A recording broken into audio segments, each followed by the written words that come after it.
खुशी के लिए काम करोगे तो खुशी नहीं मिलेगी, लेकिन खुश होकर काम करोगे तो जरूर मिलेगी। जब आप दूसरों के लिए अच्छा चाहते हैं तो वही अच्छी चीजें आपके जीवन में वापस आती हैं। यही प्रकृति का नियम है।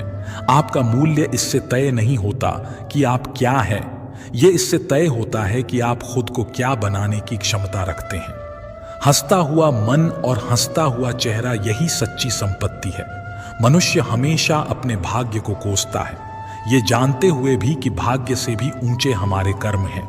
कभी कभी लगता है कि अच्छे कार्य करते रहने से उसका फल अच्छा नहीं मिलता और भगवान सारे दुख हमारी ही झोली में डाल देता है, लेकिन ऐसा नहीं है।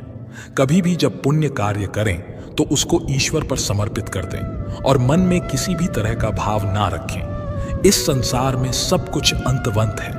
पाप और पुण्य दोनों इस संसार से संबंधित हैं, इसलिए पाप और पुण्य भी अंतवंत हैं। पुण्य सुख देकर और पाप दुख देकर अंत को प्राप्त होता है, लेकिन पाप और पुण्य में थोड़ा अंतर यह है कि पुण्य का फल यदि हम नहीं चाहते तो उस फल को अस्वीकार करने के लिए स्वतंत्र हैं। इसलिए जो भी हम सत्कर्म करते हैं अंत में प्रभु को समर्पित कर देते हैं।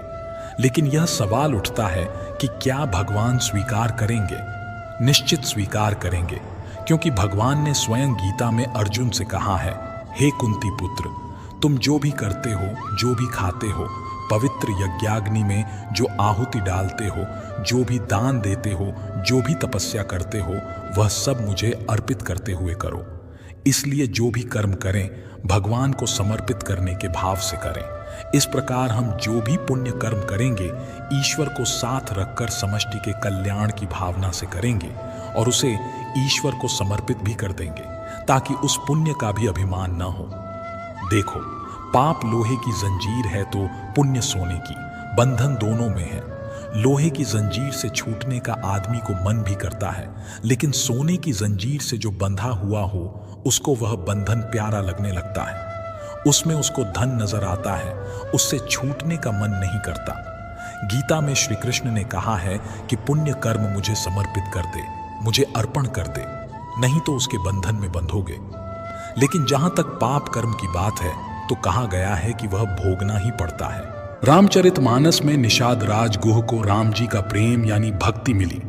भगवान राम गंगा पार कराने पर जब केवट को उतराई देने लगे तो उसने विनय पूर्वक उसे स्वीकार करने से इनकार कर दिया। तो क्या खाली हाथ लौटाया उसे? नहीं। तब भगवान ने केवट को विमल भक्ति का वरदान देकर अनुग्रहित किया। भक्ति एक ऐसी चीज है जो पुरुषार्थ से प्राप्त नहीं होती, जिस पर ईश्वर कृपा करते हैं उसी को प्राप्त होती है। स्वयं महादेव भी रामचरितमानस में भक्ति की ही याचना करते हुए कहते हैं, बार बार बर माघूं हर्षि देहु श्रीरंग, पद सरोज अनपायनी भगति सदा सत्संग। भक्ति ऐसी है कि परमात्मा जिस पर प्रसन्न होते हैं वह जिसको देना चाहते हैं उसी को मिलती है। गुजराती साहित्य के आदि कवि नरसिंह मेहता ने तो गाया है, भूतल भक्ति पदार्थ मोटू ब्रह्मलोकमान नाही रे। ऐसा अद्भुत मूल्यवान पदार्थ जिसको कहते हैं प्रेम पदार्थ, वह भक्ति है। मैं तो कहता हूं कि जैसे आप अपने देश की करेंसी किसी अन्य देश की करेंसी से कन्वर्ट करा लेते हैं, उसी प्रकार पुण्य कन्वर्ट करा लें प्रभु प्रेम में। एक दर्पण अपनी काबिलियत कभी नहीं बदलता, फिर चाहे वो 2 टुकड़ों में विभाजित हो या 1000 टुकड़ों में। इसलिए अपने असली बर्ताव को कभी नहीं बदले, चाहे कैसी भी परिस्थिति क्यों ना हो। जब परिस्थितियां हमारे वश में न हो तब मन की स्थिति बदल के देखिए, सब कुछ तो नहीं पर बहुत कुछ आपके अनुरूप हो जाएगा।